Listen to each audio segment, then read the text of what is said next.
Imagine acordar em um mundo onde todas as suas escolhas, desde a carreira que você persegue até os relacionamentos que você sabota, não são realmente suas. Um lugar onde decisões aparentemente conscientes são apenas ecos de vozes enterradas, no subsolo da sua mente, sussurrando ordens que você nunca questionou. Você se considera um ser racional, dono do seu destino.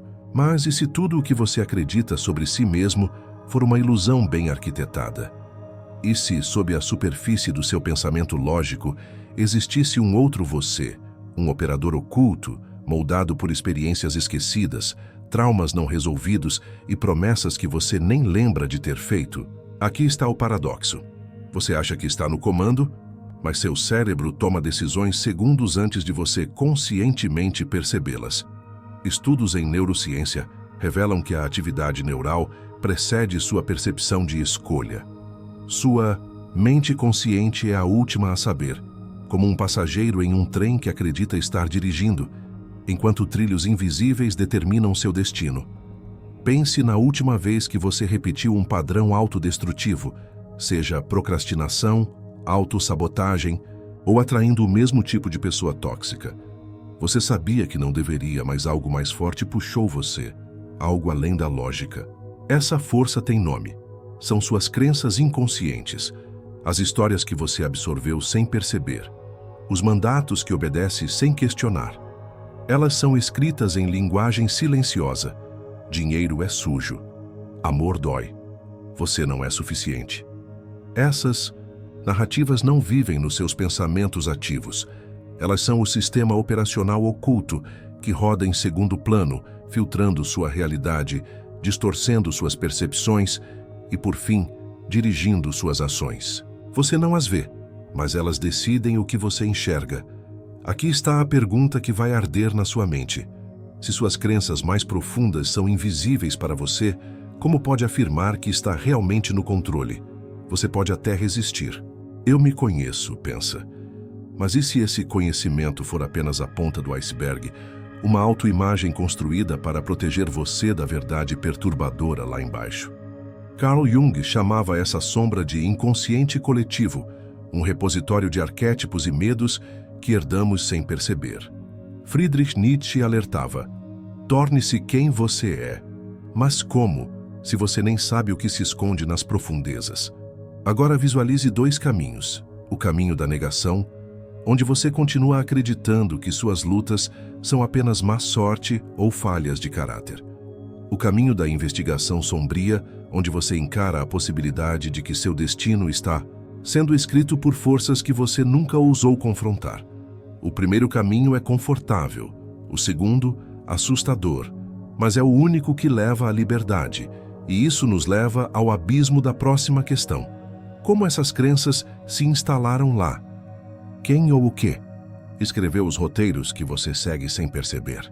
Você já se perguntou como essas crenças se infiltraram em você? Não foi por um decreto consciente, não por uma escolha racional. Elas se instalaram como programas maliciosos em um computador, silenciosos, quase imperceptíveis, até que, um dia você percebe que seu sistema está comprometido. O processo começa cedo, muito cedo. Antes mesmo de você ter linguagem para questionar, antes de desenvolver a capacidade de duvidar. Quando você era uma criança, seu cérebro operava em teta, um estado de hipersugestionabilidade, absorvendo tudo como verdade absoluta. Cada repreensão, cada elogio condicional, cada olhar de desaprovação ou tom de voz carregado de ironia foi registrado não como opinião alheia, mas como lei universal. Se seus pais repetiam "o mundo é perigoso", você não ouvia uma perspectiva, você codificava um mandamento. Se um professor disse "você não é bom nisso", aquilo não era uma avaliação momentânea, mas uma sentença gravada em suas células. E o pior, você nem se lembra da maioria dessas instalações. A filosofia e a psicologia já mapearam esse território sombrio. Sigmund Freud falava do id, a parte primitiva que obedece ao prazer e ao medo, regida por impulsos que a razão não controla. Carl Jung mergulhou no inconsciente coletivo, onde residem os arquétipos que ditam como você vê heróis, vilões, amor e fracasso. Moldes que você herdou sem consentimento. Jean-Paul Sartre alertou que o inferno são os outros, não porque as pessoas sejam cruéis, mas porque internalizamos seus julgamentos até que se tornem nossa própria voz interior. Mas há um véu ainda mais espesso, o condicionamento cultural. Você não nasceu acreditando que sucesso significa um cargo estável ou que felicidade exige um parceiro romântico. Esses scripts foram entregues a você por histórias, mídia, religiões e sistemas econômicos que precisam de você previsível. A tirania dos automatismos aqui está o mecanismo perverso. Uma vez instaladas, essas crenças operam por confirmação enviesada. Se você acredita no fundo que não merece amor, seu cérebro filtrará evidências contrárias e amplificará situações que provam essa verdade. Você ignorará pessoas que o valorizam e se apegará a quem o trata com indiferença. Não por masoquismo, mas por fidelidade ao seu programa interno. Isso explica por que você sabota oportunidades quando está perto do sucesso, se sua identidade secreta é "não sou dos que vencem". Por que repete relacionamentos tóxicos, se seu inconsciente iguala amor à dor? Porque, mesmo alcançando metas, sente um vazio. Porque o verdadeiro script não era "seja feliz", mas nunca "seja suficiente". Nietzsche chamava isso de moralidade de rebanho, a internalização de valores que não são seus, mas que você defende como se fossem. E o mais aterrorizante, você pode passar a vida toda sem perceber que está em uma prisão sem grades. A Matrix pessoal Aldous Huxley, em As Portas da Percepção, escreveu: cada um de nós é um crente involuntário em seu próprio sistema de ilusões. Você não vê o mundo como ele é, você o vê como você é. Seu inconsciente é um filtro que distorce a realidade para mantê-lo alinhado com suas crenças mais profundas, mesmo que elas o destruam. E isso nos leva a uma pergunta ainda mais perturbadora. O que acontece quando milhões de pessoas operam sob esses programas ocultos? Imagine um vírus que infectasse não o corpo, mas a percepção. Algo que distorcesse silenciosamente a maneira como você interpreta oportunidades, riscos, amor e até sua própria identidade. Agora, imagine que esse vírus não apenas existe, mas já está dentro de você há anos, moldando decisões que você acreditava serem racionais. Essa é a verdadeira influência das crenças inconscientes. Elas não apenas distorcem sua realidade individual, elas criam padrões coletivos de autossabotagem, desigualdade e repetição histórica. O efeito espelho. Como seu inconsciente distorce a realidade, seu cérebro não processa informações de forma neutra. Ele filtra, edita e distorce tudo para se alinhar ao que você já acredita. Psicólogos chamam isso de viés de confirmação, a tendência de buscar, interpretar e lembrar apenas do que confirma suas convicções mais profundas.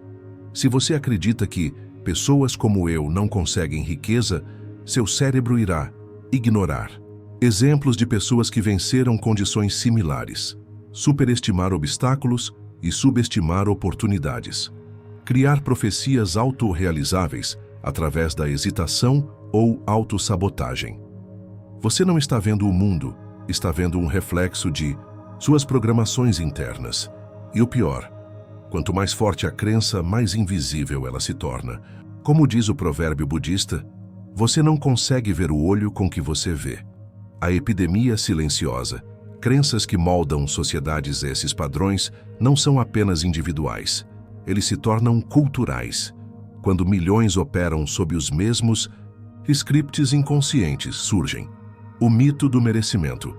Porque algumas pessoas acumulam riqueza enquanto outras vivem na escassez, mesmo trabalhando igual, muitos acreditam, no fundo, que alguns nascem para vencer, outros para servir, e agem de acordo, perpetuando desigualdades. A romantização do sofrimento. Quantos repetem o amor verdadeiro dói, ou nada vem fácil, atraindo relacionamentos tóxicos e evitando felicidade genuína? A síndrome do impostor. Globalizada, mesmo os mais talentosos duvidam de si mesmos, porque internalizaram que sucesso é para os outros, não para mim. O preço da ignorância. Inconsciente, essas forças ocultas explicam por que pessoas inteligentes tomam decisões irracionais, por que sociedades repetem ciclos de crise, por que você pode ter tudo o que deseja e ainda se sentir vazio. O psicólogo Jordan Peterson costuma dizer: você é mais influenciado por coisas das quais não tem consciência do que por coisas das quais tem. E se isso for verdade, a pergunta urgente não é como mudar, mas sim como despertar. E isso nos leva ao limiar da libertação. Se essas crenças são tão profundas como quebrar seus códigos, há um momento em toda a vida humana que passa despercebido pela maioria. O instante em que você percebe que pode parar de ser personagem e se tornar autor.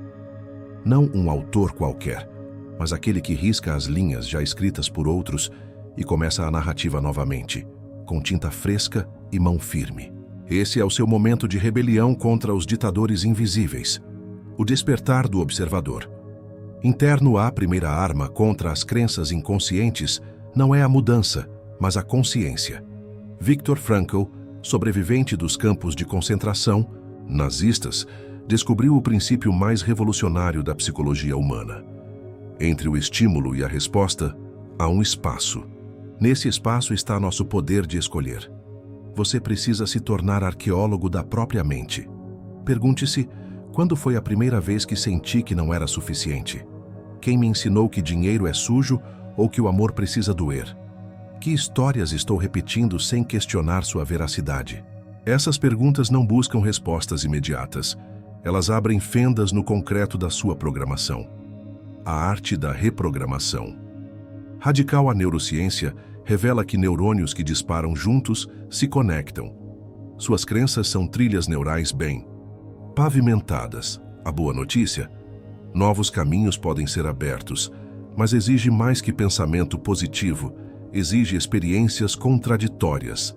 Quebre padrões corporais. Se você se vê como desengonçado, dance se crê que não é atlético. Caminhe com postura de quem domina seu corpo. O corpo acredita no que você faz, não no que você pensa. Crie novas narrativas. Escreva cartas ao seu eu infantil, refutando cada mentira que absorveu. Invente um personagem que tem as qualidades que você julga impossíveis, depois age como ele por um dia. Busque evidências contrárias. Se acredita que sempre é traído, liste todos os relacionamentos honestos que testemunhou. Se pensa que dinheiro corrompe, estude filantropos genuínos. O poder do caos controlado. Friedrich Nietzsche propunha o amor fati, o amor ao destino. Mas há um segredo nisso. Você só pode amar verdadeiramente o destino quando para de repetir o passado inconscientemente. Experimente o desconforto proposital. Se sempre evita conflitos, discorde abertamente uma vez por semana. Se se considera azarado, force situações onde a sorte é inevitável, como conversas aleatórias com estranhos. Carl Jung advertia: até que você torne o inconsciente consciente, ele dirigirá sua vida, e você chamará isso de destino. A rebelião começa quando você para de chamar suas correntes de proteção e as reconhece como prisão. Mas resta a questão final. O que acontece quando você não apenas muda crenças, mas transcende a própria necessidade delas? E se tudo que você acreditou ser sua identidade fosse apenas um disfarce temporário? Um traje emprestado de épocas passadas, de medos ancestrais, de dores que não são mais suas, mas que você continua vestindo por puro hábito. Aqui está. A revelação que muda tudo. Você não é suas crenças. Você é o espaço antes delas. A consciência que observa até mesmo o mais arraigado dos pensamentos. O silêncio por trás do ruído. O céu imutável por trás das nuvens passageiras. Ilusão da identidade fixa. Todas as suas vidas, a do fracassado, a do herói, a da vítima, são papéis que você pode largar. Como escreveu Alan Watts, tentar definir a si mesmo é como tentar morder os próprios dentes. O eu que acredita não sou bom o suficiente é apenas um pensamento. O eu que teme o abandono é uma memória vestida de realidade. O eu que busca validação é um fantasma que se alimenta de aplausos imaginários. Quando você percebe isso, acontece o verdadeiro colapso da matrix pessoal. Não é que suas crenças desapareçam, é que elas perdem o direito de governar. O paradoxo da liberdade. Aqui está o segredo que ninguém conta. Você não precisa mudar crenças limitantes. Precisa apenas reconhecer que elas nunca foram sua essência. São como programas abertos em um computador. Você pode usá-los, atualizá-los ou fechá-los, mas eles não são o sistema operacional. Experimente agora. Feche os olhos e imagine uma crença que o limita. Pergunte: quem é o eu que acredita nisso? Observe como essa pergunta cria um espaço entre você e o pensamento. Esse espaço, mínimo que seja, é a porta da liberdade.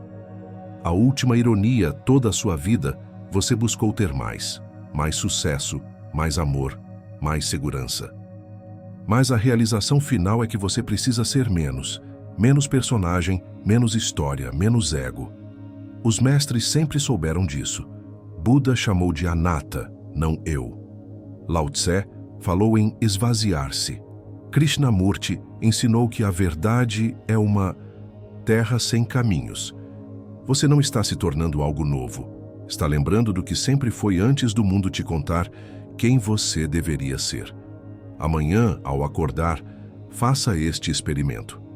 Por alguns instantes, não pense em quem você é. Não relembre seu passado. Não projete seu futuro. Apenas exista, como a primeira manhã do mundo. Nesses breves segundos de presença pura, você experimentará o que os sábios chamam de liberação. Não é um estado para alcançar, mas para reconhecer. E quando você voltar ao fluxo da vida, algo terá mudado para sempre. Você poderá usar crenças como ferramentas, em vez de ser usado por elas como fantoche. Isso não é autoajuda, é autodestruição criativa. O fim do personagem que você pensava ser. O começo de algo que não pode ser nomeado, apenas vivido.